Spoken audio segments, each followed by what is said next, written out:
देखिए चित्रा, इसमें ये कहा जा रहा है कि जो कंटेनमेंट एरिया है, खासतौर से जो हॉटस्पॉट के इलाके हैं, उन इलाकों में अभी किसी भी तरीके से छूट नहीं दी जाएगी।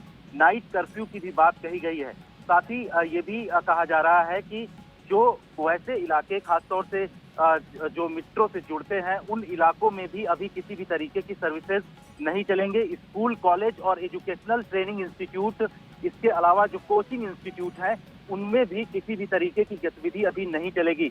तो लॉकडाउन 4 के बारे में जिस तरीके से प्रधानमंत्री ने कहा था कि कुछ इलाकों में छूट दी जाएगी, तो कुछ इलाकों में अभी भी वैसे ही रिस्ट्रिक्शन रखा जाएगा। जानकारी ये है कि हेल्थ मिनिस्ट्री की तरफ से ये कहा जा रहा है कि इस पूरे एरिया में जहां पर कंटेनमेंट एरिया है, उन एरिया में ये कहा जा रहा है कि ऐसे इलाकों में छूट नहीं दी जाएगी, क्योंकि ऐसे बड़े शहर हैं जिसमें अभी भी केसेस लगातार बढ़ रहे हैं और उस वजह से ये जानकारी मिल रही है कि इस इलाके में अभी किसी भी तरीके की छूट न देने की बात कही जा रही है।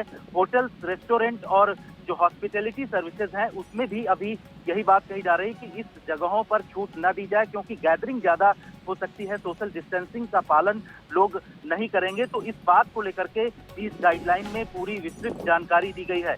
इसके अलावा रेड जोन, ऑरेंज जोन और कंटेनमेंट जोन को लेकर के भी इसमें बताया गया है कि मिनिस्ट्री ऑफ हेल्थ की तरफ से जो बताया गया है कि किन किन इलाकों में ज्यादा संख्या बढ़ रही है कोरोना संक्रमितों की, तो उन इलाकों में छूट देने की बात अभी नहीं कही गई है। और ये पूरी विस्तृत रिपोर्ट हेल्थ मिनिस्ट्री की तरफ से गृह मंत्रालय को दी गई है। उसमें भी ये तमाम चीजें जोड़ी गई हैं कि कंटेनमेंट एरिया, जो रेड जोन या फिर ऑरेंज जोन का इलाका या ग्रीन जोन का इलाका जो है, उसमें क्या क्या छूट दी जाएगी, ये तमाम बातें इस पूरी गाइडलाइन में दी गई हैं। शाम 7 बजे से सुबह 7 बजे तक के लिए रोक जारी रहेगी। जितेंद्र, आप हमारे साथ बने रहिए। एक बार फिर से जो दर्शक अभी भी जुड़े हैं उनके लिए हम ये बड़ी जानकारी दे देते हैं। देखिए, लॉकडाउन 3 आज से खत्म हो गया, लेकिन कल के साथ ही लॉकडाउन 4 की शुरुआत हो गई है। पूरे देश में 31 मई तक के लिए लॉकडाउन को बढ़ा दिया गया है। इसके पहले हम सब ने देखा था पंजाब, महाराष्ट्र, तमिलनाडु की ओर से 31 मई तक के लिए लॉकडाउन जारी रखने का फैसला किया था, लेकिन अब केंद्र सरकार की ओर से संपूर्ण लॉकडाउन का ये बहुत बड़ा फैसला लिया गया है।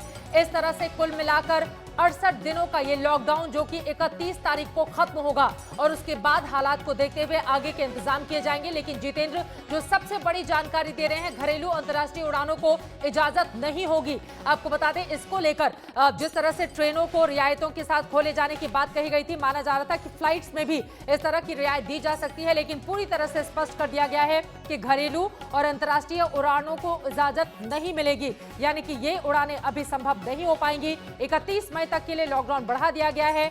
अब रेड, ग्रीन, ऑरेंज जोन का फैसला राज्य करेंगे।